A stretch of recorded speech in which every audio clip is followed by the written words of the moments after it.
about, I don't know, within some months, I found the first honest, real text from Ra about what is splenic authority for a manifestor. And here's the quote. It's like not having an authority at all, end quote.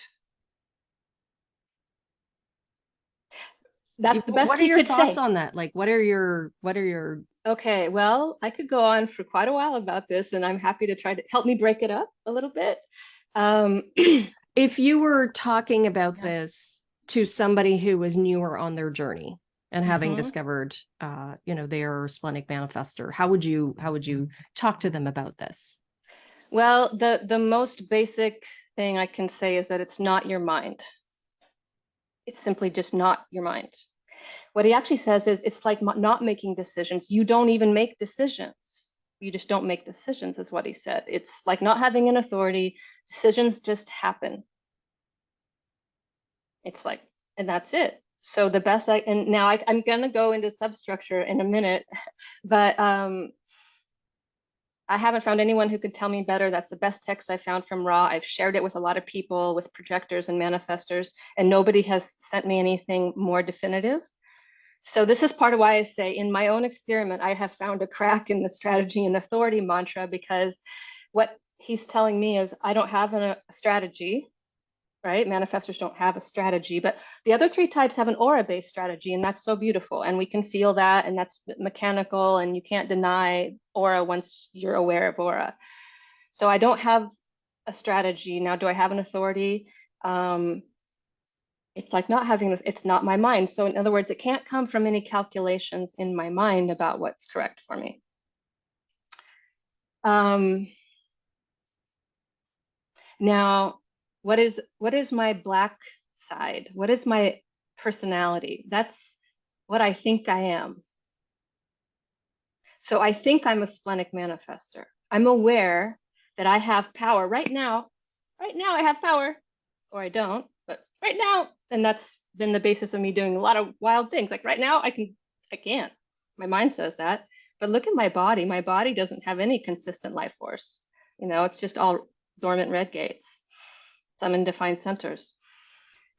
So, and Ra was the same, by the way. If you look at his personality, he's a manifestor only by personality channels.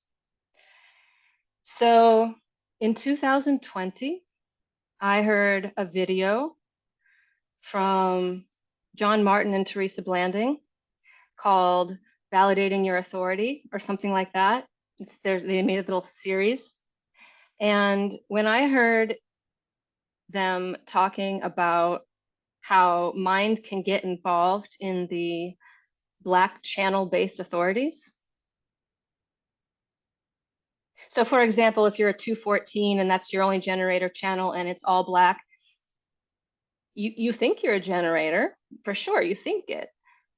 But is that okay? So, and an example was Teresa herself. Teresa Blanding, worked with Ra. I think she wrote the first Rave ABCs. She was in the school and foundational knowledge. But she remembers from the time she had her first reading from Ra, her being told that she has this emotional channel and she's emotional. And she's like, I'm not sure about that.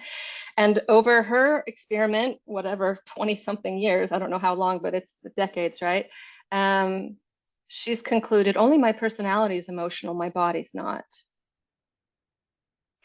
And so now that's been 3 years since then. I had some time with John way back in 2020.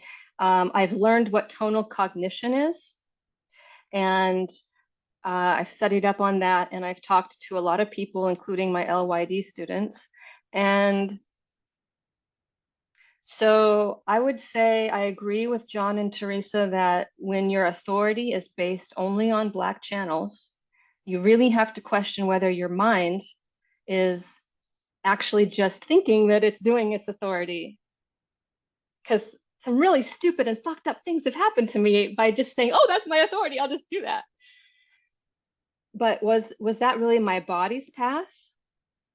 Obviously, I went there, no choice.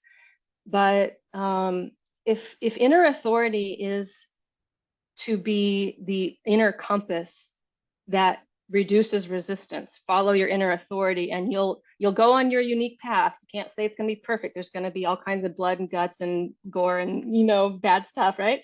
But to go on your own path, your body's own path, can your body's path be defined by just what you think you are, or is there something deeper? And so I'm still actively experimenting and talking to other people about whether tonal cognition isn't actually the body's real guidance of the monopole. And the people for whom that experiment can be most effective are splenic manifestors, anybody with a personality-based channel, but then also the reflectors and the mental projectors, right? So I would love to have that conversation with Ra like 5 years from now, because I'm still not ready to say that's absolutely it.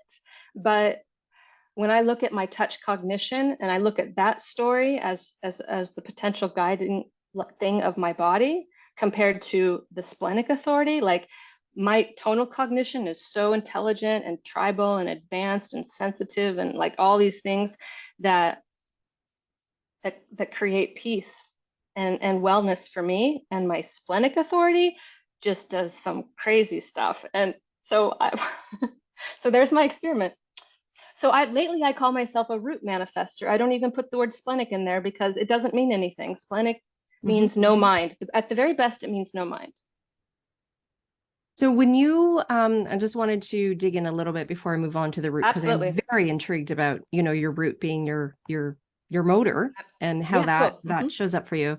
But when you're talking about the splenic and definitely the no choice and sort of this, I mean, it is intuition based. How does that show up for you? Is it literally like, oh, go left, oh, go right, or, you know, and that's more metaphorically than physically? Well, yeah. Well, no, it's quite well for me, actually. I thought I had nothing to learn about being a splenic manifestor because I have been in my life been so quick to just do my left and right. I just move, I go where I want to go, I just walk away. And my family life allowed that. I had whatever, you know, 3 children, 2 parents. I was the oldest, and I got to go wherever I wanted to go, whenever I wanted to go. There was really no boundaries on my movement. So I had that kind of freedom that supported my manifestor piece now, I think. And then quite quickly, I got into things like rock climbing. I remember the first time I rock climbed in August of 2000, no, 1995. Okay. And I remember going, like, my body loves this, you know, like make this decision, like right now, right now, right now, right now. And then what I learned from design and my details, right? My body being grounded in details is like every detail counts. Like you have to make and so I just did all these things with my body where I always just right, left, but also I didn't know about being a second line body, right? I have a second line body that just naturally does things. So I'm not sure how much my understanding of my thinking that I'm splenic was actually just my second line body doing what it does. Did that answer your question? Yes. And I can see the layers. Absolutely. And I can see it's so interesting. You have touch cognition, right? You know, touching and feeling things and getting that feedback and knowing. And not just that. It's not just tactile, but we can go there later. Okay. And yes. And that, like you said, that second line body, which is, I mean, it's an element of the natural, right? And just sort of just this knowing. I would sometimes I use the term like your cells know, your cells are smarter than your brain is. Like your cells just know things, right? And that's where not to go off on a tangent, but I have heard occasionally from people, and probably I think these are people who are not emotional authorities, so they don't have that personal experience, is wait until you're in a neutral place before making a decision. And I'm like, no, I have it. And I can tell you that's not exactly how it works, because the way that is being described is wait till you're in a neutral place and then use your mind to make a decision. No.